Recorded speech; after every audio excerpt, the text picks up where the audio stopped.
When it comes to money, it's difficult to talk about debt. Many Filipinos have bad experiences with debt, whether they're the ones lending or the ones borrowing. Many are caught in a cycle of debt due to irresponsible financial management, predatory lenders, or a combination of both. But debt doesn't have to be scary. You just need to know the right types of debt to incur and how to manage them properly. How to manage debt. When managed well, debt can improve your productivity and quality of life. Save yourself from the vicious cycle of debt by following these 6 rules. 1. Never borrow to invest.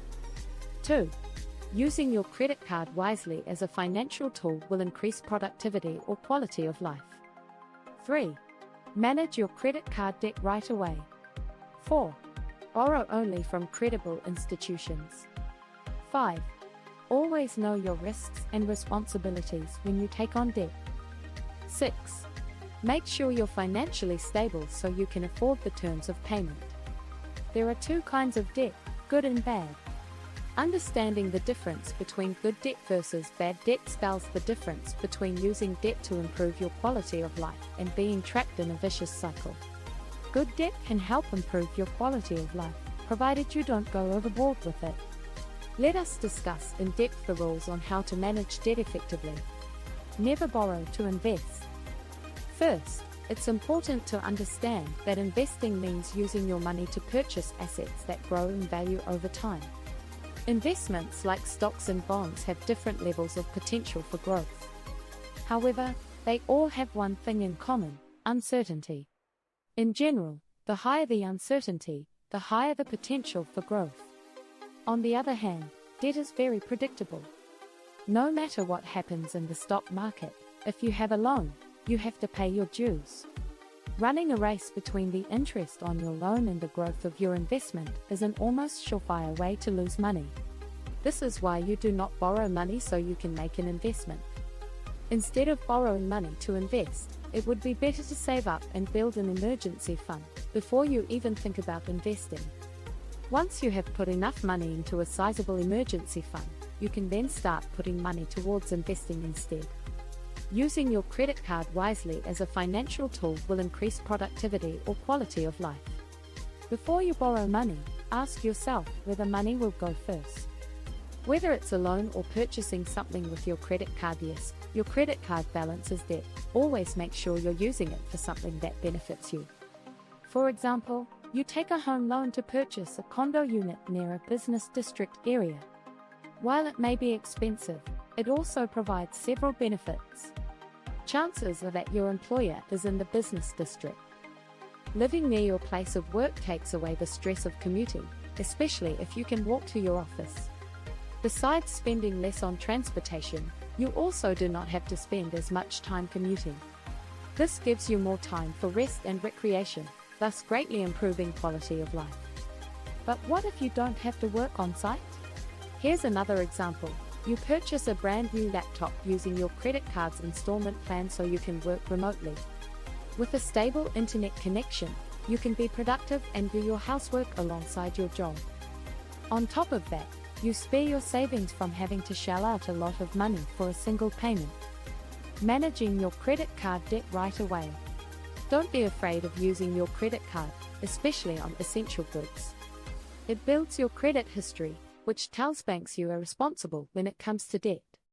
If you have a record of managing your credit card well, banks are more likely to approve your loan applications in the future. You want to make sure you pay off your credit card bills every month, so you don't accumulate any late fees or interest rates, as these compound the longer you fail to do so. If you do find yourself with unpaid credit card bills, develop a system to pay them off. Start by computing for how much you owe each credit card company. Once you have a breakdown of your debts, focus on paying off the debt with the highest interest rate first. Once you've successfully paid this off, move on to the next one with the highest interest rate. If the interest rate on your debts are all the same, start with the biggest debts first. Either way, the idea is you want to minimize the growth of interest. Borrow only from legitimate and credible institutions you trust. The promise of quickly getting cash for things you want is always tempting, and many lenders take advantage of this. Some lenders claim you can borrow money in a matter of hours, with just a government ID as a requirement. Always be skeptical. Borrowing money has a cost, be it in interest or a collateral. That's why you should only trust established institutions with proven accountability. Institutions such as banks, government institutions, and lending companies have reputations to protect. They may be slower in lending money, but it's because they take the time to gauge if you have the capacity and the ability to pay back the debt. While this due diligence protects them from bad debtors, it also prevents you from taking a loan you can't afford. Always know your risks and responsibility when taking on debt. Having debt is something you must live with over a long time, so make sure you know what you're getting into. Understand how much interest, plus any penalties, you must pay if you miss a payment, and if the interest rate changes at some point. Check if your interest is charged on specific periods, like monthly or annually. If it requires collateral, be aware that there are many scenarios where you may lose it. The last thing you want is to pay for a house or a car that's taken away because you default on your debt.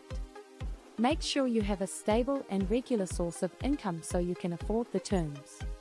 Once you've done your due diligence, check if you can pay back the loan. Ask yourself if you can afford the monthly amortizations. Make sure you have a stable source of income such as regular employment or a profitable business. If you lose your job, what are your options? Will you still have a means to pay, or will you be forced to use your savings or emergency fund? If you default on your debt, are you willing to cash in investments? As negative as this sounds, it's better to imagine the worst now, so you can prepare for any contingency. One way you can save money to pay back your loans is by learning how to live a frugal life.